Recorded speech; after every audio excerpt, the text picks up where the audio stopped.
दोस्तों, सच्चा सद्गुरु कौन? ये सवाल सुनने और पढ़ने में आसान लग रहा होगा, लेकिन हकीकत इसके बिल्कुल विपरीत है। सबसे पहले तो आपको ये बता देते हैं कि सद्गुरु कोई इतनी सस्ती व आसान वस्तु नहीं है जिसे हर कोई प्राप्त कर सके। सद्गुरु की शरण पाने के लिए देवता भी तरसते हैं, लेकिन वर्तमान समय में गुरुओं की भरमार है। देश दुनिया में भक्ति और भगवान के नाम से हजारों लाखों सद्गुरु बने बैठे हैं। अब ऐसे में सवाल यह उठता है कि सच्चा सद्गुरु कौन? अपने अपने धर्म पंथों में अपने अपने गुरुओं को, सद्गुरु को सच्चा बता रहे हैं, लेकिन ये फैसला कैसे हो कि सच्चा कौन? दोस्तों, वीडियो अंत तक देखते जाइए, आप अपने आप ही फैसला कर लेंगे कि सच्चा सद्गुरु कौन है। तो सबसे पहले आपको हम ये बता देते हैं कि सच्चा सद्गुरु कौन होता है और मानव देहधारी प्राणियों को सद्गुरु की आवश्यकता क्यों होती है।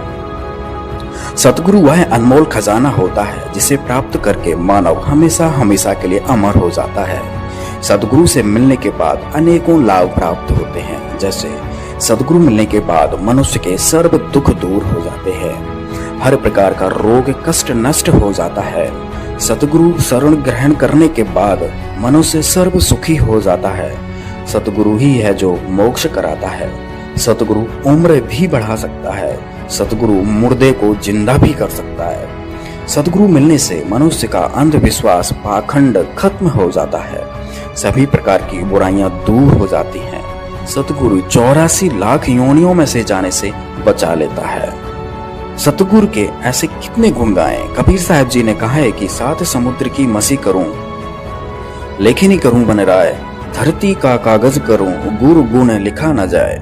कहने का तात्पर्य है कि सद्गुरु मिलने के बाद मनुष्य को अनेक लाभ होते हैं जिसकी महिमा भी नहीं की जा सकती। अब हम विचार ये करेंगे कि क्या हमारा गुरु सच्चा है तो आपको इस तरह से कोई लाभ प्राप्त हुआ है कि आपकी बुराइयां दूर हुई हैं, क्या आपको सुख मिला है? दोस्तों, आप हमें कमेंट बॉक्स में जरूर बताएं। दोस्तों, अब हम आपको बताएंगे कि सच्चे सद्गुरु की पहचान क्या होती है।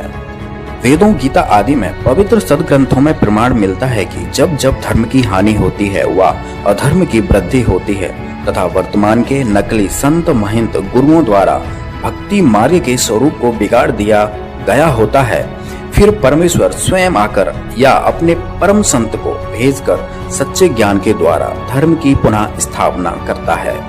और इसकी पहचान यह बताई है कि वर्तमान धर्म गुरु उसके विरोध में खड़े हो जाते हैं, राजा प्रजा को गुमराह करके उस पर अत्याचार करवाते हैं। सच्चे सद्गुरु की पहचान में कबीर साहब जी ने बताया है कि जो मम संत सत उपदेश दृढ़ावे, वाके संग सब राड़ बढ़ावे, अर्थात जो सच्चा सद्गुरु होगा, जो सच्चे ज्ञान को देगा, उसके साथ सभी झगड़ा करेंगे। दूसरी पहचान है कि सच्चे सद्गुरु को सभी धर्म ग्रंथों का ज्ञान होता है। गरीबदास जी अपनी वाणियों में कहते हैं कि सद्गुरु के लक्षण कहूँ, मधुरे बैन विनोद, 4 वेद 6 शास्त्र कहें 18 बोध। अर्थात जो सद्गुरु होगा उसको सभी शास्त्रों का, सभी धर्म ग्रंथों का, जितने भी दुनिया में सद्ग्रंथ हैं, सबका ज्ञान होता है। तीसरी पहचान बताई है कि सच्चा सद्गुरु एक दिन में 3 समय की साधना बताता है। इसका प्रमाण यजुर्वेद अध्याय 19 मंत्र 26 में प्रमाण मिलता है। चौथी पहचान बताई है कि जो सच्चा सद्गुरु होगा वो 3 प्रकार के मंत्रों को 3 बार में उपदेश करेगा। इसका विवरण गीता जी में भी है, कबीर सागर में भी है और वेदों में भी है। पांचवी पहचान बताई है जो कि सबसे महत्वपूर्ण है और बहुत ही आसान है, जिससे आप नकली और असली की पहचान कर सकते हैं। कबीर साहब जी बता रहे हैं, संतो सतगुरु मोय भावे, जो नैनन अलख लखावे, ढोलत डिगे न बोलत विसरे, सत उपदेश दृढ़ावे, आँखें न मूंदे कान न रूंदे, ना अनहद उलझावे, प्राण पूंज क्रियाओं से न्यारा, सहज समाधि बतावे। अर्थात जो सच्चा सद्गुरु होगा वो किसी भी प्रकार का कीर्तन, नाच गाना, मेडिटेशन, आंख बंद करवाना, कान बंद करवाना, श्वासों के द्वारा क्रियाएं करवाना, ये कुछ नहीं बताएगा। छठवीं पहचान बताई है कि सच्चा सद्गुरु वह होता है जो आपको 2 अक्षरों की जानकारी देता है। जय पंडित तू पढ़िया, बिना 2 अक्षर 2 नामा, प्रणवत नानक एक लंघाए, जे कर सच समावा।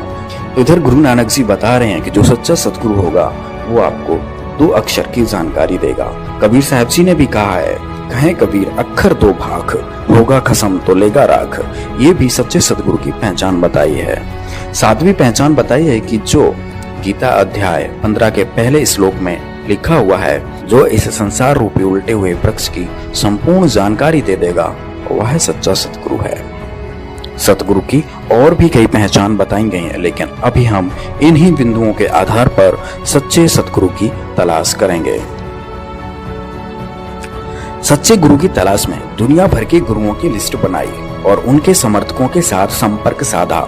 हमारे शास्त्रों में जो सच्चे सतगुरु की पहचान बताई है, वो एक एक से सभी धर्म गुरुओं पर फिट बैठाने की कोशिश की, तो एक महापुरुष को छोड़कर सतगुरु की पहचान किसी पर भी फिट नहीं होती है। कोई मेडिटेशन करवाता है तो कोई नाच गाना करवा के भजन कीर्तन करवाता है, और इन गुरुओं में से कोई भी 3 बार की साधना नहीं बताता है और 3 बार में कोई मंत्र नहीं देता है। इन सभी धर्म गुरुओं का कोई भी जनता द्वारा ज्ञान का विरोध नहीं किया गया, और इनमें ऐसा कोई भी गुरु नहीं था जिसको 4 वेद, 6 शास्त्र, 18 पुराण, कुरान, बाइबल आदि सभी धर्म ग्रंथों का ज्ञान हो या ज्ञान खोला हो। और इनमें से ऐसा कोई भी नहीं था जिसको 2 अक्षर का भेद हो, जिसको 2 अक्षर की जानकारी हो।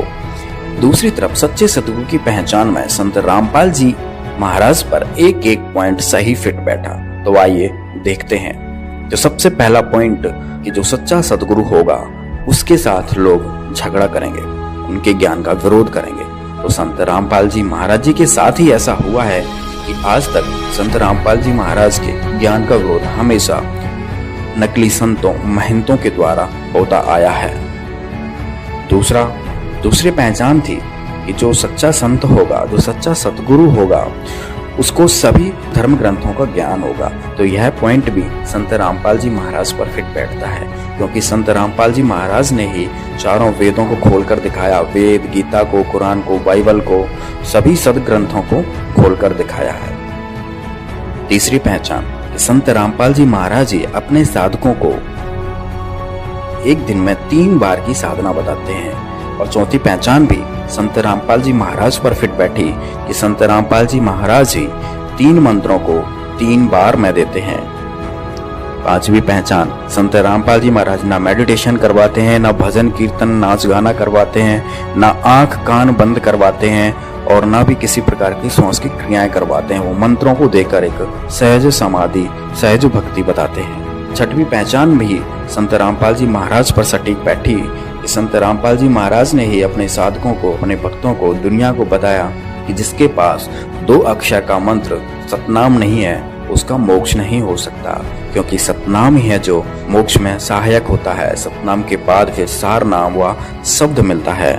और 7वीं पहचान, जिसमें बताया गया है कि जो उल्टे लटके हुए वृक्ष की पूरी जानकारी दे देगा, वो सच्चा सतगुरु होगा। तो इतने धर्म गुरुओं में आज तक कोई भी 15वें अध्याय के पहले श्लोक को नहीं खोल पाया है, और न किसी ने इस श्लोक की व्याख्या की है। संत रामपाल जी महाराज ने ही 15वें अध्याय के प्रथम श्लोक 1 से लेकर 4 तक सबको खोल के बताया कि उल्टा लटका हुआ वृक्ष कौन है, जड़ कौन है, तना कौन है, पात कौन है। कबीर साहब जी ने भी कहा, अक्षर पुरुष एक पेड़ है, निरंजन वा की डार, और तीनों देवा शाखा है, ये पात रूप संसार। तो संत रामपाल जी महाराज ने ये भी ज्ञान खोल दिया। तो इससे सिद्ध हुआ कि संत रामपाल जी महाराज ही सच्चे सतगुरु हैं। तो दोस्तों, तो इस पूरी पृथ्वी पर 7 अरब आबादी में केवल संत रामपाल जी महाराज ही हैं जो सच्चे सतगुरु हैं।